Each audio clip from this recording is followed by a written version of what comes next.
Good morning बच्चों। Good morning, sir. Good morning.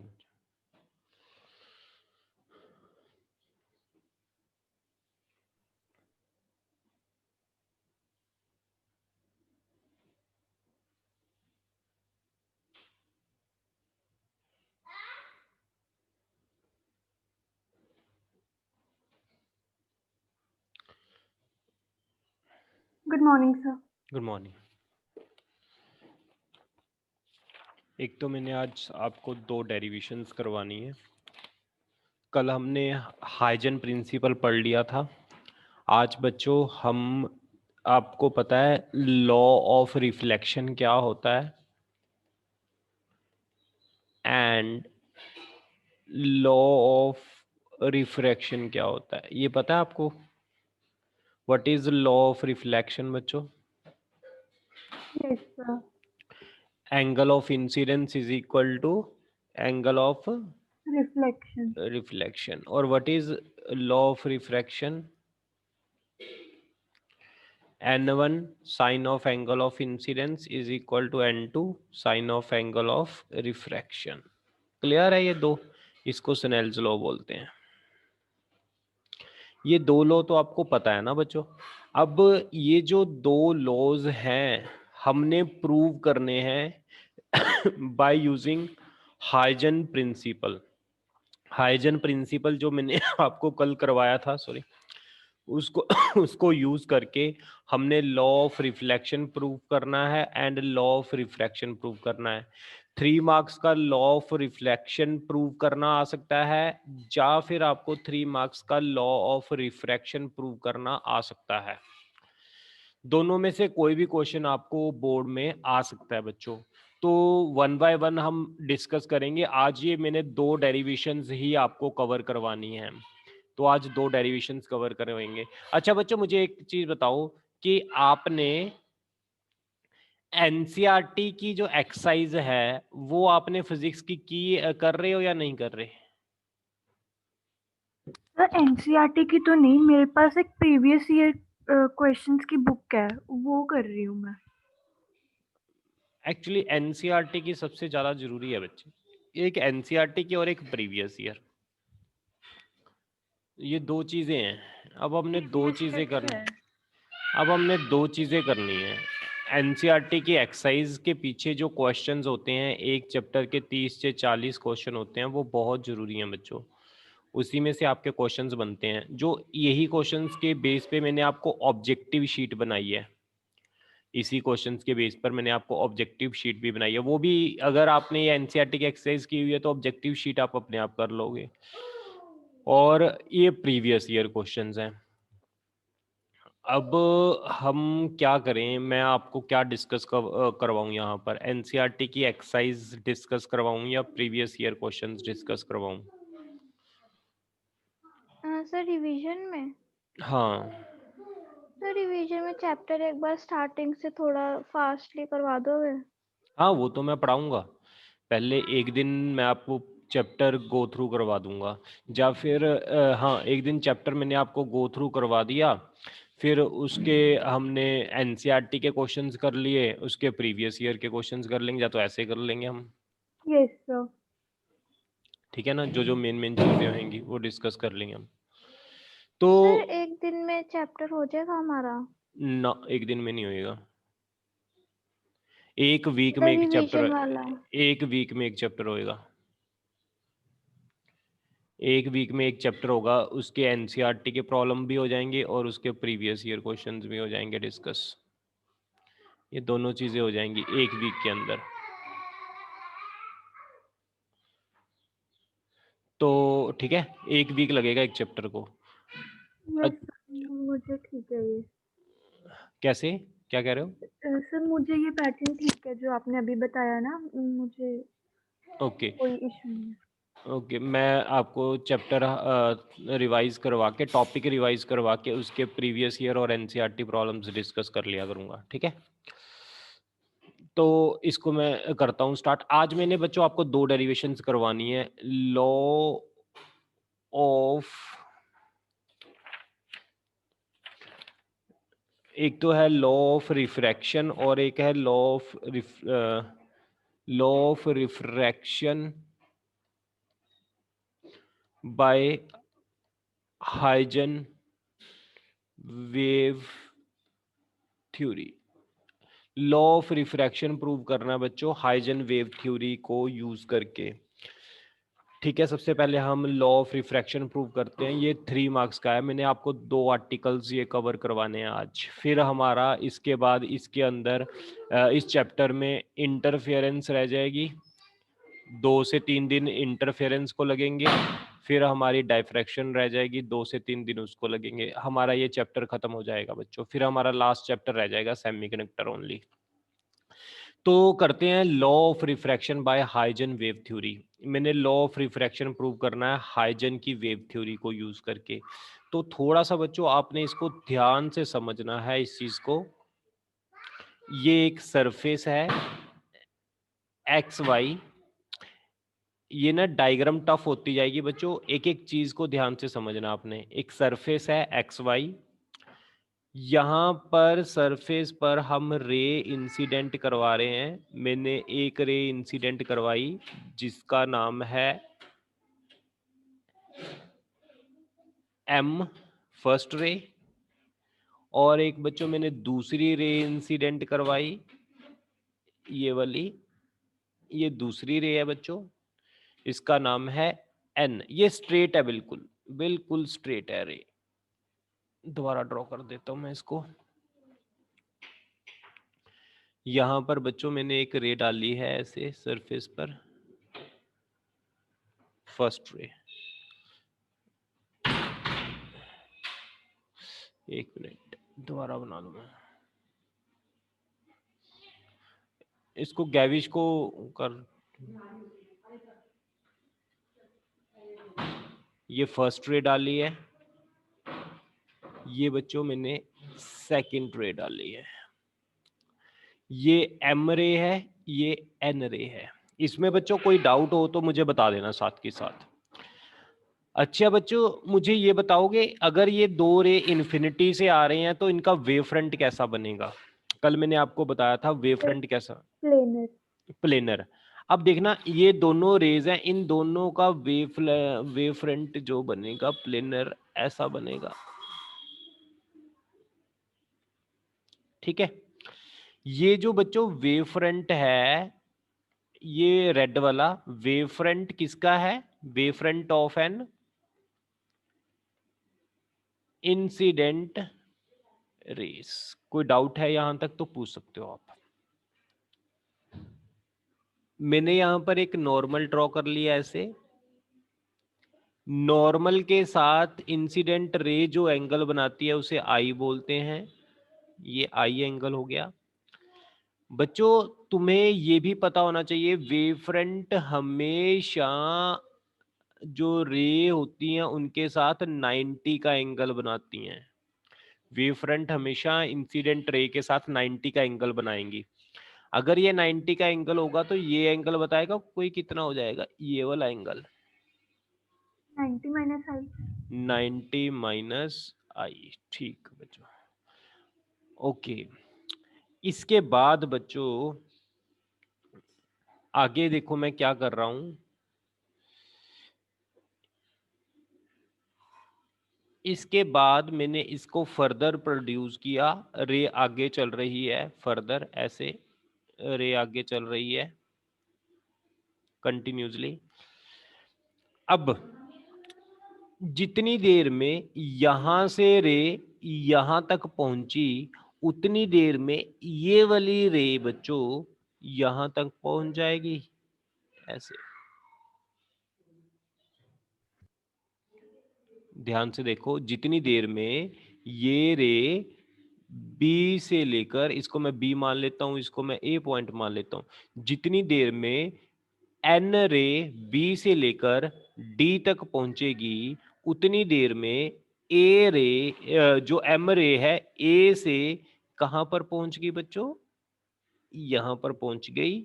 इसको मैंने नाम दे दिया एफ, एफ नाम दे दिया। जितनी देर में एन रे बी से डी तक पहुंची है उतनी देर में एम रे ए से एफ तक पहुंच जाएगी। कोई डाउट है किसी को यहां तक? No sir. अब बच्चों इसके बाद ये जो दो रेज हैं इनका वेवफ्रंट मैंने यहाँ पर ड्रॉ कर दिया, वो भी वैसे ही बनेगा, प्लेनर बनेगा वेवफ्रंट, तो वो तो आपको पता ही है। ऐसे ये प्लेनर वेवफ्रंट बन गया। फिर अब ये वेवफ्रंट किसका होगा बच्चे? वेवफ्रंट ऑफ रिफ्लेक्टेड है। रिफ्रैक्टेड रे, यस। अब बच्चों ये मीडियम 1 है, ये मीडियम 2 है। इस मीडियम की में जो रे की स्पीड v1 है, रिफ्रैक्टिव इंडेक्स μ1 है, यहाँ स्पीड v2 है, रिफ्रैक्टिव इंडेक्स μ2 है। अब बच्चों इसको मैं रेयरर मीडियम बोलता हूँ और इसको मैं बोलता हूँ डेंसर मीडियम। अब बच्चों इसके अंदर जितनी देर में यहाँ से यहाँ तक रे गई, कितने टाइम में गई? t टाइम में। कितनी स्पीड है इस मीडियम में रे की? v1। तो डिस्टेंस कितना हो जाएगा? bd, speed into time. उतनी देर में a से f तक पहुंच गई, तो यहाँ पर स्पीड कितनी है बच्चों? v2। कितने टाइम में? सेम टाइम में। तो ये AF डिस्टेंस कितना हो गया? v2 इंटू टी हो गया। अब बच्चों मुझे ये बताओ, ये नॉर्मल है, ये रिफ्रैक्टेड रे है, तो ये वाला एंगल क्या होगा? Angle of refraction R। तुम्हें पता है ये नॉर्मल तो टोटल एंगल तो बनाता था, ये टोटल एंगल तो 90 था। अगर ये R हो गया तो ये एंगल कितना हो गया बच्चों? ये वाला एंगल, यस, 90 माइनस R। देखना यहां तक क्लियर है इतना? और ये 90 माइनस आर बता दो एक बार। ये नॉर्मल है बच्चे, डॉटेड लाइन। ये नॉर्मल यहाँ तक कितना एंगल बना रहा है सरफेस के साथ? 90 का। 90। अगर ये आर है तो ये कितना बच जाएगा? 90 माइनस आर। ओके। ये रे है, रे का वेव फ्रंट के साथ एंगल तो हमेशा 90 होता है, तो ये वाला एंगल क्या हो जाएगा बच्चों? एंगल, ट्रायंगल के तीनों एंगल का सम 180 होता है, ये 90 है, ये 90 माइनस आर है, तो this angle will be equal to are.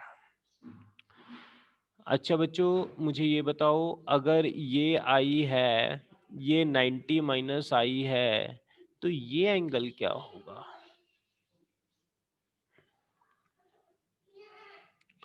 देखो ध्यान से, इस लाइन का नॉर्मल ये है, इस लाइन का नॉर्मल ये है। अगर ये एंगल आई है तो ये एंगल भी आई हो जाएगा। यहाँ तक देखो, आपको कोई डायग्राम में अगर दिक्कत है तो आप पूछ सकते हो, मेन इसकी डायग्राम है। अगर आपको डायग्राम समझ आ गई तो ये आपको डेरिवेशन क्लियर हो जाएगी। ठीक है बच्चों, अब आप इसके अंदर ध्यान से देखो, अगर मैं बात करूं in triangle A B D के अंदर, अब तो कुछ भी नहीं है बच्चे, डेरिवेशन में कुछ नहीं है, अकेला डायग्राम समझने वाली है। अगर आपको डायग्राम समझ आ गई तो 100% डेरिवेशन आपको क्लियर हो जाएगी। In triangle A B D के अंदर अगर मैंने साइन ऑफ आई निकालना है तो वो क्या होगा, बताएगा कोई? What is sine of I? It is equal to B D upon,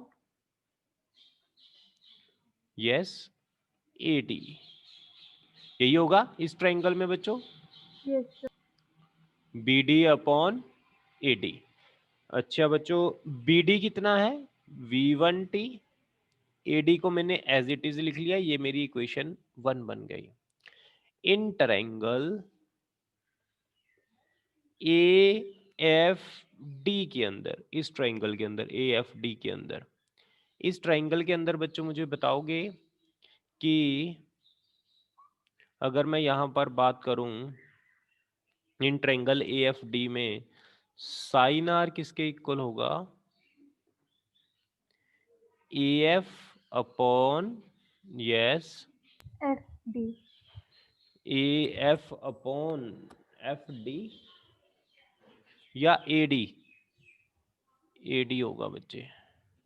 ये दूसरी इक्वेशन आ गई। AF क्या था मेरे पास, you know what is AF? V2T। V2T। Derivation में तो बिल्कुल कुछ भी नहीं है, अकेला डायग्राम समझने वाली है इसकी। डिवाइडिंग 1 and 2, डिवाइडिंग 1 and 2 दोनों को डिवाइड कर दो तो sine I by sine R is equal to V1T AD, उलट जाएगा ऊपर AD V2T।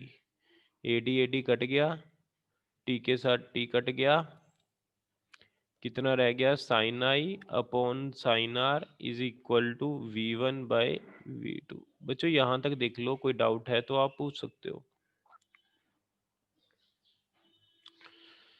यस, डेरिवेशन में यहाँ तक अगर किसी को दिक्कत है तो आप पूछ सकते हो। No sir. ओके बच्चों, आगे चलते हैं फिर, इसके बाद मैं रब कर रहा हूँ इसको।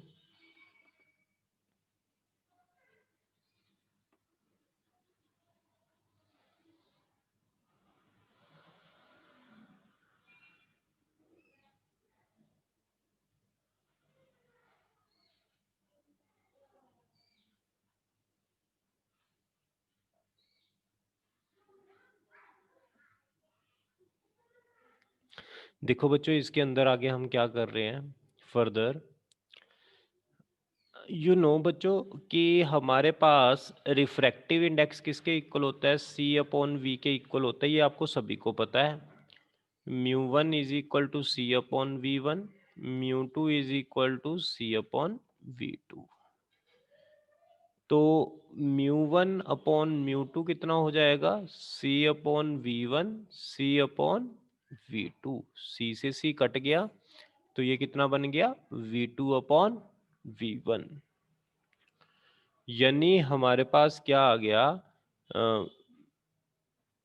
यस बच्चों, अगर मैं इसको उल्टा करूंगा μ2/μ1 इज इक्वल टू V1/V2 आ जाएगा बच्चों, देखना। Yes sir. इसको मैं मान लेता हूँ third, put in third, third के अंदर पुट कर दो तो sine I upon sine R, V1/V2 की जगह मैंने क्या पुट कर दिया, μ2/μ1। तो μ2 into sine R is equal to μ1 into sine I. कोई डाउट है, which is Snell's law, hence we proved the Snell's law. बच्चों कोई डाउट है तो बताओ आप। No sir. इसको आप नोट कर लो जल्दी से।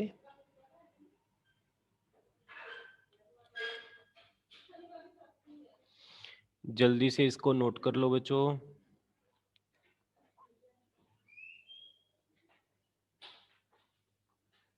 Done sir. ओके,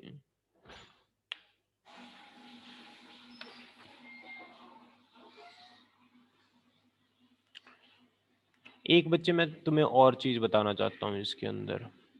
वैसे तो ये डेरिवेशन यहीं तक थी, अगर थोड़ा सा और देखना चाहते हो तो आप लिख सकते हो, अदरवाइज आपको ज़रूरत भी नहीं है।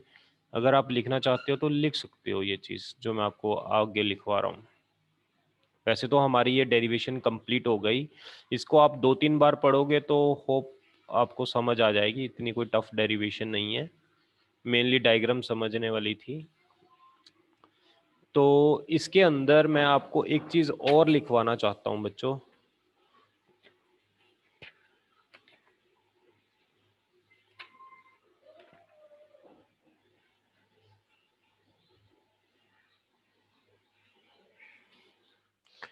बच्चों मुझे ये बताओ इसके अंदर AB क्या है, व्हाट इज AB?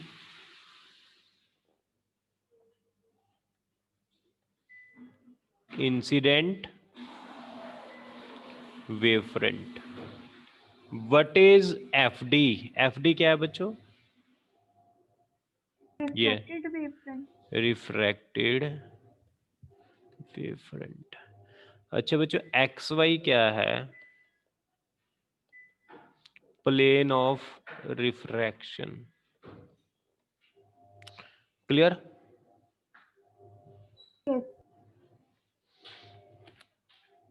अब बच्चों ये जो तीनों प्लेन हैं, ये हमारे, अगर मैं बात करूं अगर मैं इसके अंदर बात करूं, अगर आप ध्यान से देखोगे, एन बी क्या है बच्चे? परपेंडिकुलर टू ए बी के है। देखो ये एन बी ए बी के परपेंडिकुलर है बच्चों। Yes sir. ए एफ क्या है बच्चों? ए एफ परपेंडिकुलर टू किसके है? एफ डी के। पी क्यू क्या है बच्चों? हमारे पास पी क्यू, मैंने नाम नहीं दिया हुआ यहाँ पर, पी क्यू है ये वाला, नॉर्मल को बोलते हैं पी क्यू। पी क्यू किसके नॉर्मल है? परपेंडिकुलर है Right. एक्स वाई के। ये चीज देखना यहां तक।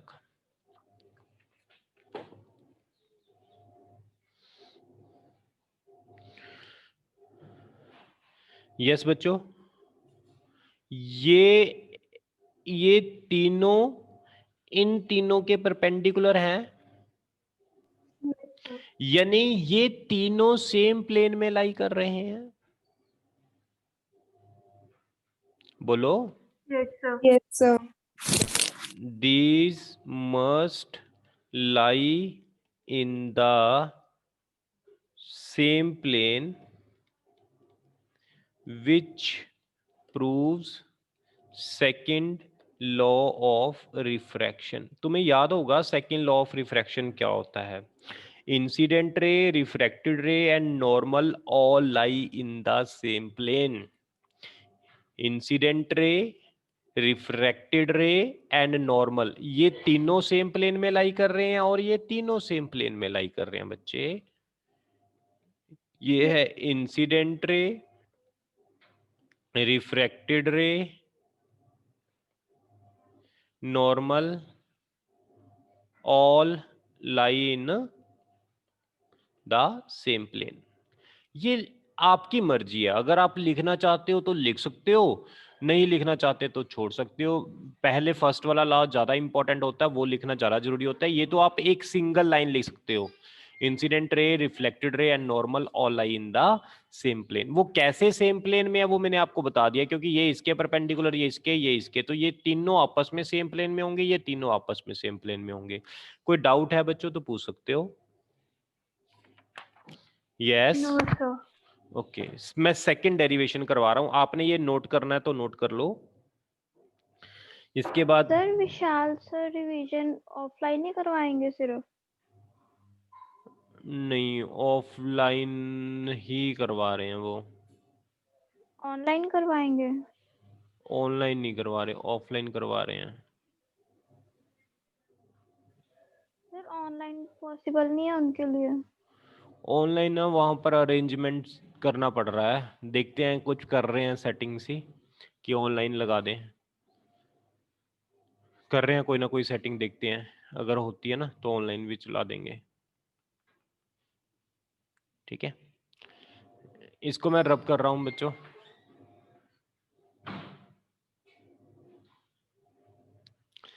लॉ ऑफ रिफ्लेक्शन, अब हमने लॉ ऑफ रिफ्लेक्शन करना है बाय यूजिंग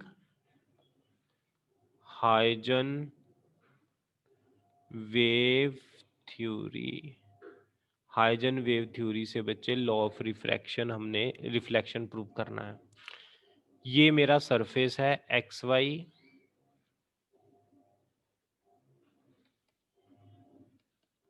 यहाँ पर मैंने इंसिडेंट रे डालनी है बच्चों, ये मैंने डाली है इंसिडेंट रे, ये मैंने एक और इंसिडेंट रे डाली यहाँ पर, ओहो।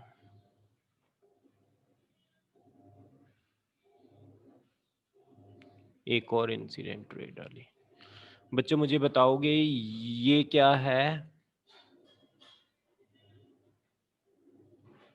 हाँ what is this? A B क्या होगा ये? Yes, wavefront of incident ray. हाँ, wave front of an incident ray. अब बच्चों देखो, अब हमने रिफ्लेक्शन करनी है, अब हमने दूसरे मीडियम में नहीं जाना, अब हमने सेम मीडियम में रहना है। डायग्राम को ध्यान से समझना, जो डायग्राम है देखो, ये वाली रे जितनी देर में यहाँ पर पहुंचेगी, कहाँ तक पहुंचेगी? बी से लेकर बी डैश तक पहुंचेगी, उतनी देर में ये वाली रे, देखना ध्यान से बच्चों, ये वाली रे एम रे ए से लेकर कहाँ तक पहुंच जाएगी? ये पहुंच जाएगी, यहाँ तक पहुंच जाएगी। कोई डाउट है तो बताओ। जितनी देर में रे एन रे बी से बी डैश तक पहुंचेगी, उतनी देर में एम रे ए से ए डैश तक पहुंच जाएगी। कितने टाइम में पहुंची? टी टाइम में। कितनी स्पीड से? सी स्पीड से, क्योंकि एक ही मीडियम में है तो स्पीड ऑफ लाइट ही होगी। ये भी कितने टाइम में पहुंची? टी टाइम में। कितनी स्पीड है? सी स्पीड है। बच्चों कोई डाउट है यहां तक तो पूछ सकते हो। अब ये रे आगे ऐसे चलेगी और फर्दर ये वाली रे ऐसे चलेगी आगे, तो इनका वेव फ्रंट कैसा बनेगा? यस, इनका वेव फ्रंट बनाना है। ये वाला देखना बच्चों, वेव फ्रंट कुछ ऐसा बनेगा। ये कौन सा वेव फ्रंट है? Reflected wave front. बच्चों कोई डाउट है यहां तक? ओके, ये नॉर्मल ड्रॉ किया मैंने, ये एंगल ऑफ इंसिडेंस है। अब इसके बाद ये यहाँ पर मैंने नॉर्मल ड्रॉ किया, ये रिफ्रैक्टेड रे है, ये एंगल ऑफ रिफ्रैक्शन आर है। ये वाला टोटल एंगल होगा 90 डिग्री यहाँ तक, तो ये वाला एंगल कितना हो जाएगा बच्चों? एनी स्टूडेंट, ये वाला एंगल कितना होगा? 90 minus R. 90 minus R, very good. ये वाला इतना एंगल बच्चे 90 माइनस आर होगा, तो ये वाला एंगल कितना हो जाएगा? आर। ये वाला, एक मिनट बच्चे, आर कौन सा? ये वाला है ना, इसका परपेंडिकुलर ये है और इसका परपेंडिकुलर ये है, तो ये वाला टोटल आर होगा। ये वाला टोटल देखो ध्यान से, ये टोटल आर होगा। अगर ये आर है तो यहाँ पर ये टोटल आर होगा।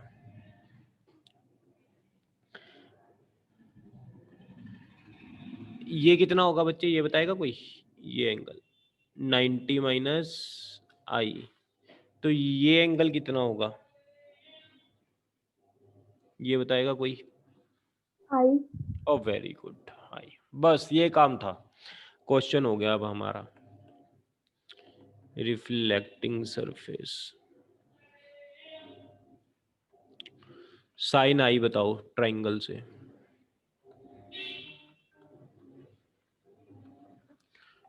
ट्रायंगल से साइन आई बताओ क्या होगा बच्चों? B B dash by A B dash, B B dash कितना है? C T upon A B dash, first equation. Second बताओ, in triangle A dash B dash, ये वाली ट्रायंगल बच्चों, इसमें बताओ साइन आर क्या होगा? A dash A B dash C into T upon A B dash, ये दूसरी इक्वेशन बन जाएगी। Divide 1 and 2, sine I upon sine R, C T AB dash CT sin I is equal to sin R, I is equal to R, angle of incidence is equal to angle of reflection, which is the law of reflection. Hence we proved law of reflection. ये भी 3 number की derivation है बच्चों, 2 derivation आपको 3 marks की मैंने करवा दी हैं।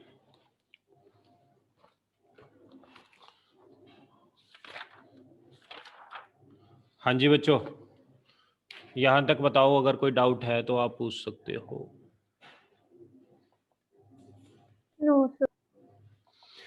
ओके, तुम्हारा मैंने ये टॉपिक जो वेव ऑप्टिक्स के बच्चों 4 टॉपिक थे वेव ऑप्टिक्स के। फर्स्ट वाला हाइजन था और उसकी एप्लीकेशन थी, वो करवा दिया। दूसरा है इंटरफेरेंस, तीसरा है डाइफ्रैक्शन, चौथा था पोलराइजेशन। ये तो कट गया, ये हो गया, हमारा फर्स्ट टॉपिक कंप्लीट हो गया। अब हमारा सेकंड एंड थर्ड रह गया। हमने सैटरडे को बच्चों टेस्ट लेना है। मैं देखो आपको टॉपिक भी करवा दिया करूंगा नया, और टेस्ट की प्रेपरेशन भी करवा दिया करूंगा। अब आप मुझे ये बता दो, टेस्ट आपने किसका देना है? सैटरडे को टेस्ट हम रे ऑप्टिक्स का ही दोबारा कंडक्ट करें with NCERT and previous year numericals. क्या कहते हो? Okay sir. NCERT and previous year. NCERT book को ये बताओ मेरे, आप किसके पास नहीं है? यहाँ पर कोई ऐसा बच्चा है जिसके पास एनसीईआरटी की बुक नहीं है? सभी के पास है? Yes sir. Okay, Yes, sir. अगर एनसीईआरटी की बुक सभी के पास है तो I am giving you homework today. You have to complete all the NCERT questions from your NCERT text book. Exercise questions वो होंगे, एक्सरसाइज क्वेश्चंस आपके बच्चों होंगे। आपको बता दूं एनसीईआरटी से डायरेक्ट क्वेश्चंस आते हैं पेपर में बच्चों। उसके क्वेश्चंस हैं 36-37 क्वेश्चंस हैं, इतने क्वेश्चंस हैं।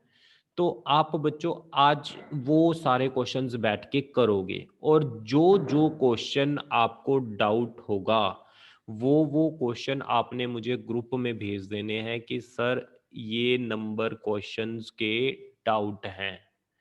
तो टुमारो कल वही क्वेश्चंस हम डिस्कस करेंगे जो आप मुझे भेजोगे। क्लियर?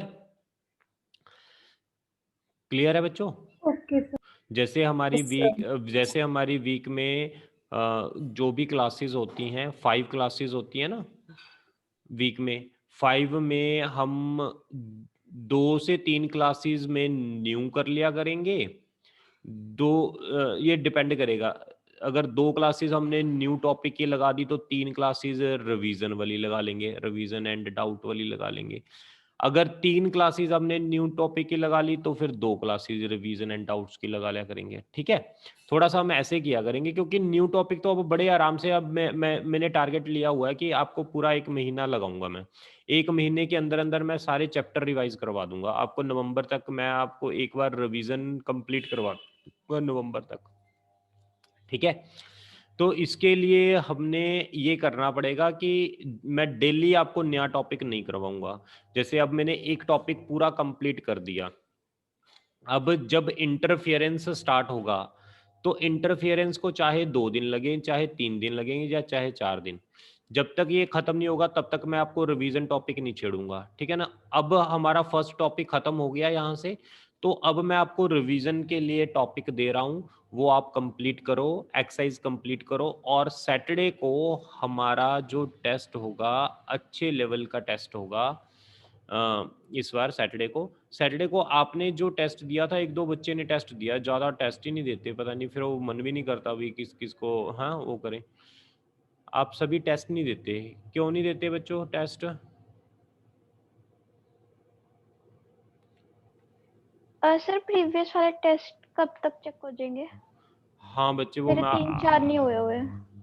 मैं आज ही सारे कर दूंगा इवनिंग टाइम में। एक्चुअली पता बात क्या है, 1-2 बच्चे टेस्ट देते हैं, हमारे पास इतने बच्चे हैं, उसमें से फिर वो मन ही नहीं करता 1-2 टेस्ट चेक करने को।